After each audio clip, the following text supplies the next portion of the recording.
Good morning, everyone. It's Thursday. Sitting out here at my picnic table, drinking a cup of coffee. Oh, which is very good.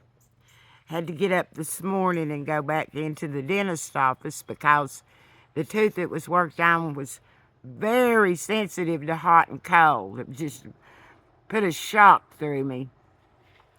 So I got some relief for that.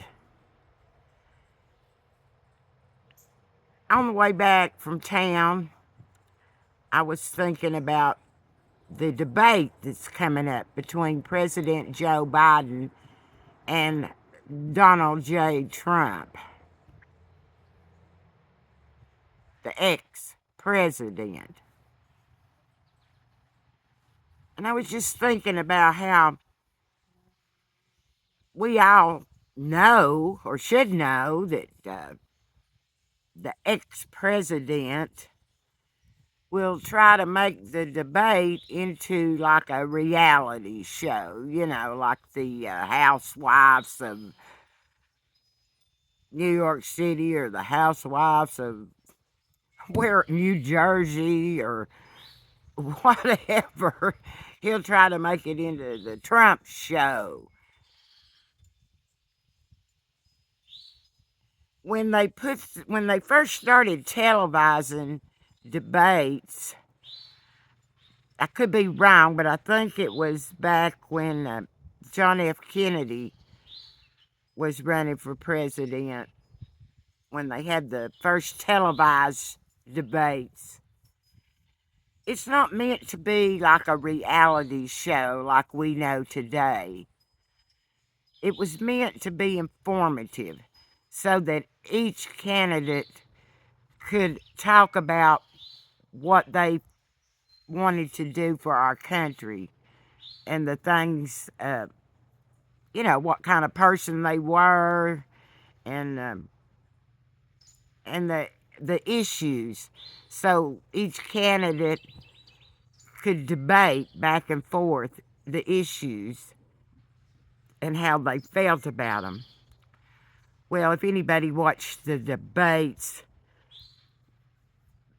the last debates, when Donald Trump was still president, he turned it into, these gnats are terrible out here, he turned it into one of these reality shows that we're all used to nowadays, and especially the younger generation.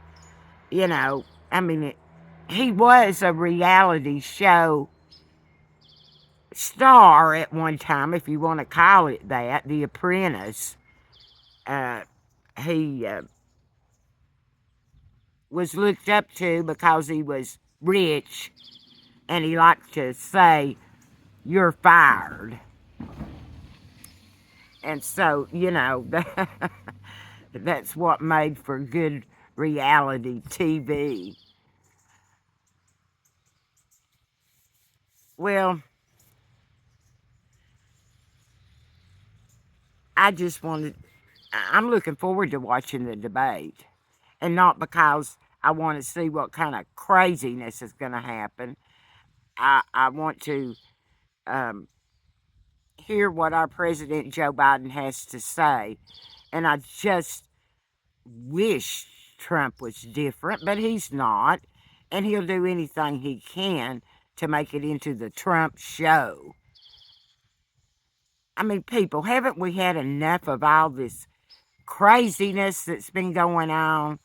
And all this hatred, spewing out. It's all coming from Trump.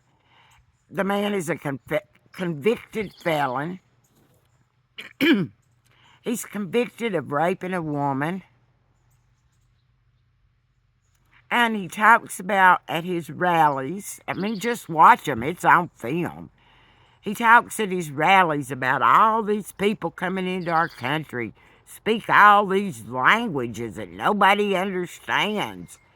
His wife is an immigrant to this country. His wife speaks 7 different languages. Melania, his first wife, was an immigrant to this country. And he talks about it like, that's just terrible, these people that speak all these languages. That's what America is all about. It's a melting pot of all different kinds of people that have come into this country because they want to be free. They want to have freedoms, to live as they choose, worship as they choose, and we all have to try to live together. That's what America's all about. I mean, I've been on the telephone before with different agencies or whatever and had to deal with people that don't speak English that good. But sometimes I think they give them those jobs because it helps them to learn English faster. And it is frustrating sometimes. I've said it myself. Oh, I wish they'd just get somebody on the phone that you can talk to. Well, it's just the way it is. It doesn't mean because they speak a different language and they're trying to learn English that they're not good people. I mean, they're working. They're on a job. They're trying to earn their keep. Anyway, it's just one of the things that Trump says, And also, I'm going to say about Melania, she claims to be a supermodel or has been a supermodel.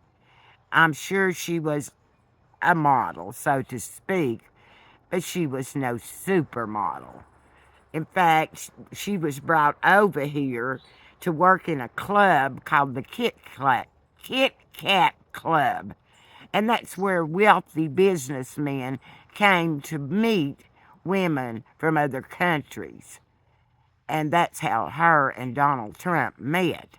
And then he helped her eventually become a citizen of the United States. So, maybe think about, because I do, about not seeing Melania when he was going through his court cases and when he's at his rallies or when he's doing things. Like I've said before, where is Melania? Well, she's not anywhere to be found because I don't believe, or maybe it's because the spotlight's not on her. I don't know what it is, but they're not like a united couple like some of news networks that follow Trump, and that's all. I mean, that want to say Melania is, such a, or was such a good first lady, and they don't understand why people want to criticize Melania. Well,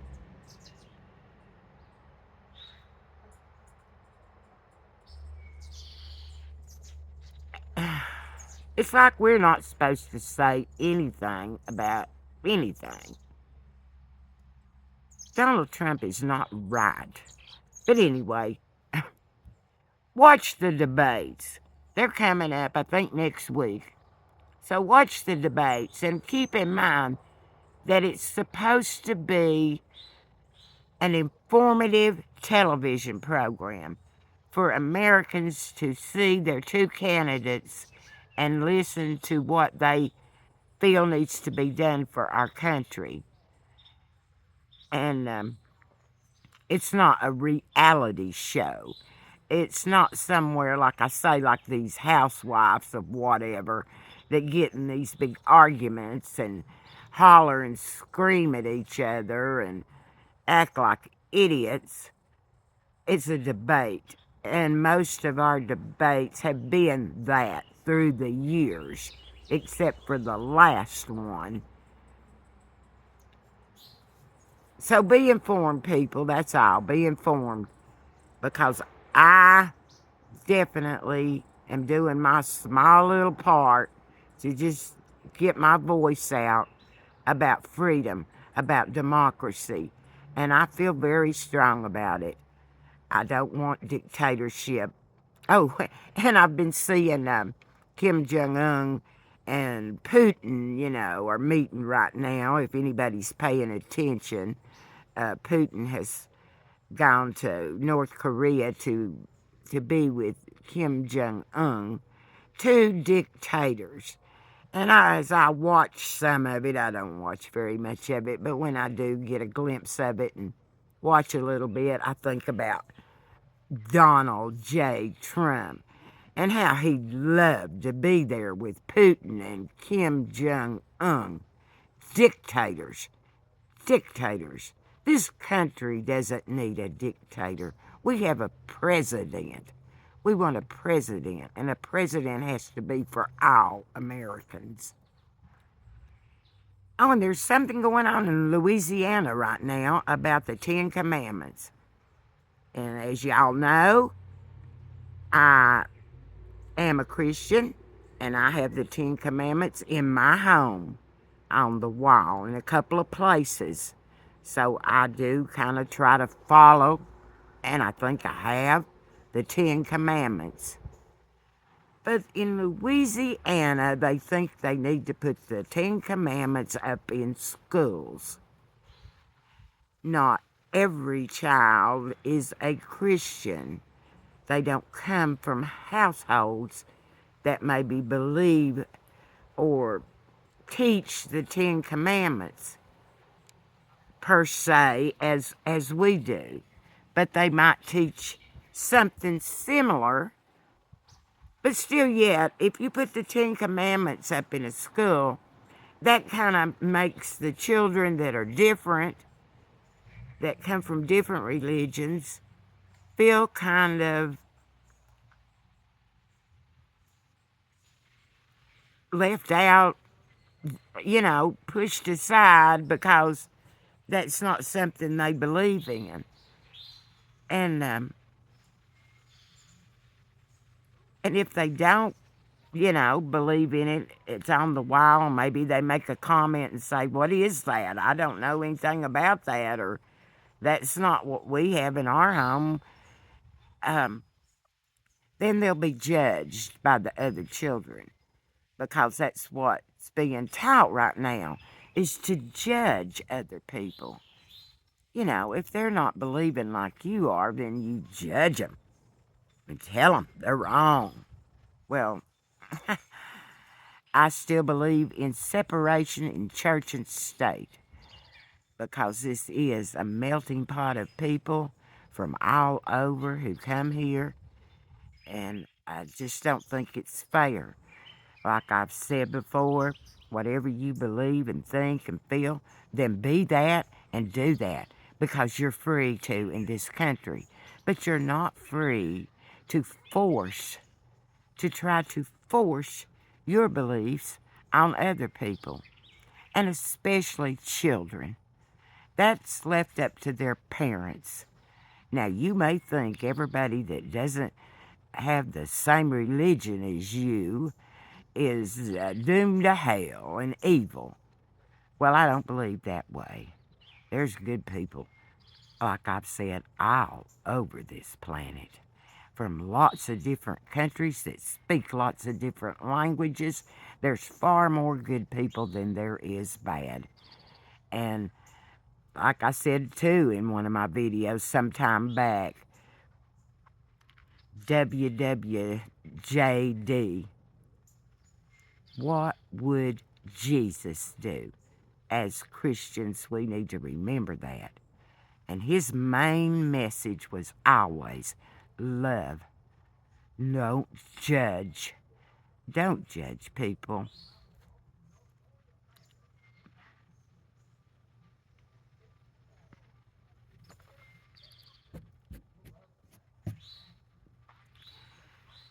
So anyway, I've said my piece. I just had to get some of that off my mind this morning, I guess. My coffee's good. It's a beautiful day. Haven't had my breakfast yet, so I'm going to go back in the house and fix me a little something to eat and enjoy my freedom. So everybody have a really good day today, and just remember to try to inform yourself. Try to find out the facts. and the truth. I do and still believe that the truth will set you free. The truth will set you free. Bye, everybody, and have a wonderful, wonderful day.